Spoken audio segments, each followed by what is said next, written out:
Mayam sise Manipur top channel dagi thagat pa video ne aduga SSC gi mamangi aina video sem kharaba ko hajisik su online submission tawbi yari matam lairi aduga aina loina maru oiba sing loina high crash form submission kamai tawgani eligibility criteria ne kari no khotno do loina adu gi video do kamai submit tawni haiba du na sing loina high crash du do direct ai gi description hapake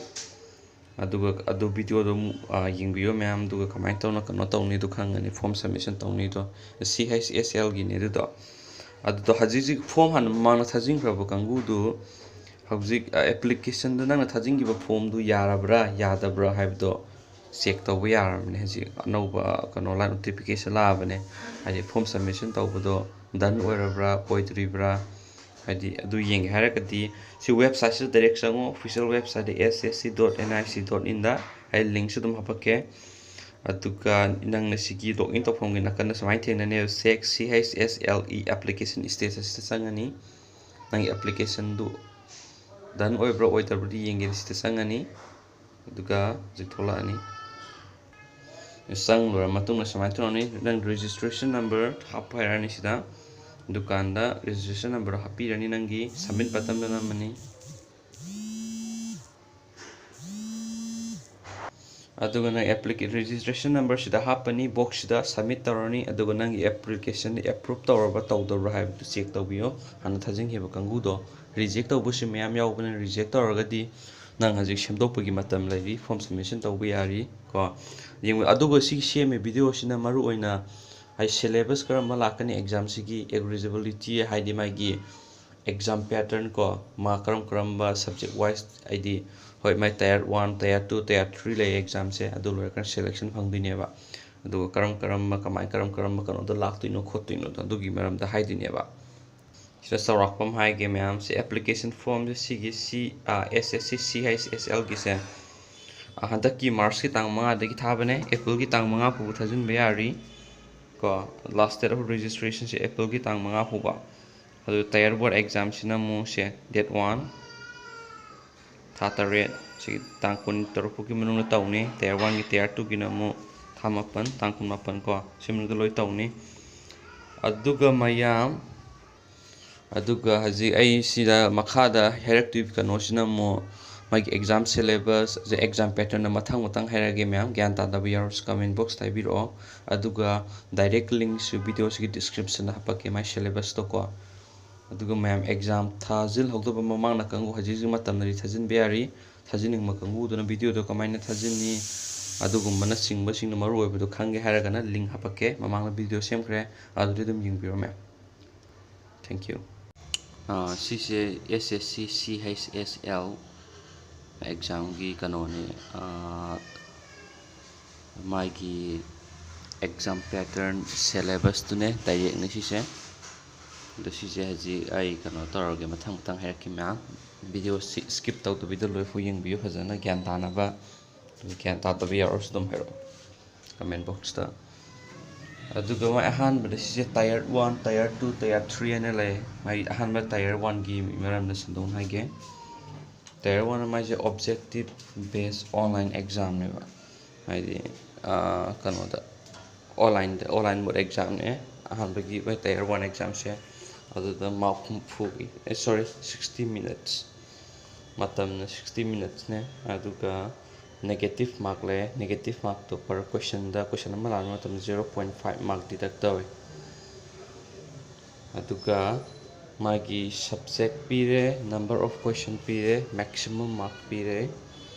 to English language tier 1 gini ko tier 1 gi da English language ki da question kun manga yoro kani aduga general intelligence ki da question kun manga quantitative aptitude ki namu question kun manga aduga general awareness ta namu question kun manga aduga magi maximum marks se question kun manga yung da magi maximum marks yang khai ngatane the total maximum marks se 200 ne the question na chama lakti se aduga silaire magi haji my syllabus to English ki master p syllabus to harage the English language laire reading comprehension laire close test haibamne spotting error adu spelling dane aduga synonyms and homonyms and antonyms ne idioms and phrase ne active passive voice ne direct and indirect speech ne para jumble and para completion ne one word substitution ne fill in the blanks miscellaneous aside ngatane laktise kanosi komai syllabus se aduga magi sisnamu te kanogi general intelligence and reasoning syllabus se ko general intelligence ne reasoning syllabus ne aside laktisinamu verbal and non-verbal reasoning deside animak to laani aduga non-verbal reasoning dana figures ki adude analogy alphanumeric series number series critical thinking coding and decoding logical reasoning input output blood relation and syllogisms tables direction or ranking test Venn diagram sitting arrangement coded inequality data insufficiency sisinamu general intelligence aduga reasoning ki diba sisi manungda laktuni my question inje loina aduga mo quantitative ability syllabus ki ko quantitative ki namo number system la ani ratio and proportion percentage average simple and compound interest profit loss and discount partnership mixture and allegation time distance and work algebra da equation la ani short la ani indice graphs geometry mensuration trigonometry data interpretation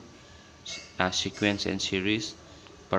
permutation and combination simplification si laktini kano tiki namo quantitative ability ke hai mai si syllabus se mai kano ne officially oina pithokpane sim nungde loi la adum question je do si kitang dum yeng be ai adu dagi namo general awareness ki namo kano kangula ni history and culture geography economy general policy books and authors awards general policy scientific research kisnamo kano kangugi general awareness kangugi ko tier 1 natane tier 1 ge du khata laire to tier 2 gi namo laktise my syllabus se ko descriptive paper raina si ibaina sis na tier 1 du namu haidi multiple choice natne ba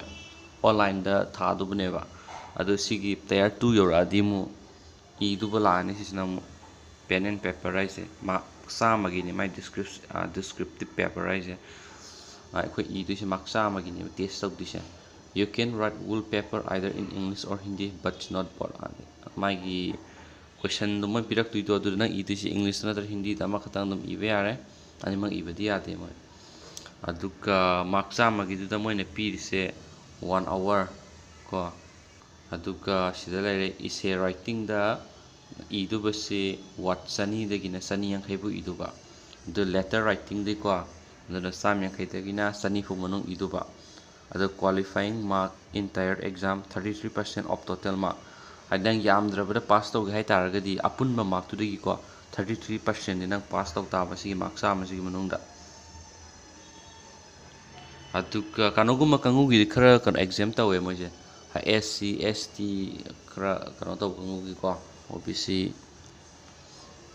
moi gine marks khara exam ta we aduga general gumba aduga man da khara kano to aduga tier 2 gina jikituna maduna lore tier 2 gina pen and paper ko that one gina multiple choice type question ne online ge aduga tier 3 gisna kamain ta we ha matanda skill test ne typing test ne sisine iro lo bane si lo selection dare phange skill test na typing test se skill test ki jan hai skill test na mo data entry operator ka ngu gine ko mo gina mo data entry speed of 8000 key expression per hour on computer English typing and exam duration will be 15 minutes qualifying exam magi skill test se 8,000 key distribution per hour ka speed ta kano to dubne hari aduga English typing and 15 minutes ta moi ta dubudo fu dubase the qualifying exam do qualify ta orni ngam kangu to aduga namo kano kangu gi da namo asisina amukshumo skill test typing test ki mai kangu se makhan makhan lae ko ngasai khoi mamang hai ki kano kangu sing do माइगी post तो मैं post अम्पुमाना देदना LDC की ना करम बनो अमन करम बनो तो दुगी महरखे से typing test for postal assistant sorting assistant LDC and court clerk को मगे नमो typing test will be conducted in English or Hindi as you mentioned in the application form. In qualifying exam, candidate opting for English medium should have typing speed of 35 watt per minute. Minute mada watt 35 type to English medium and those opting for Hindi medium should have typing speed of 30 watt per minute. Hindi kita mukra kano tawre watt 30 fudu minute mada aduga ma eligibility se application fee se 100 hai ex service में के P लौद्रे खरा हाय मरु ओइबदी CC खतने अदु सि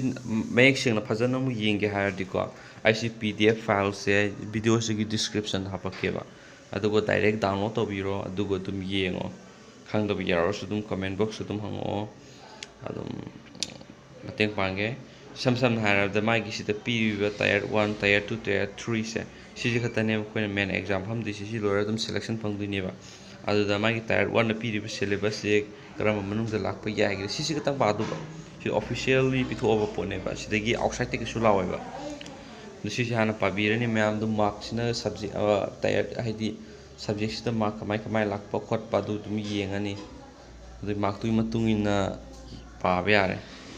अदो खंगदब यारसु सिसि डायरेक्ट अदुम सिगी लिंक से का डिस्क्रिप्शन दा पके डायरेक्ट डाउनलोड तौरो अदुगो दum येंगो दum खंगनब यारसु कमेंट बॉक्स ताइरो अदुगा वीडियो से साइड दum लसिलगे थैंक यू बाय बाय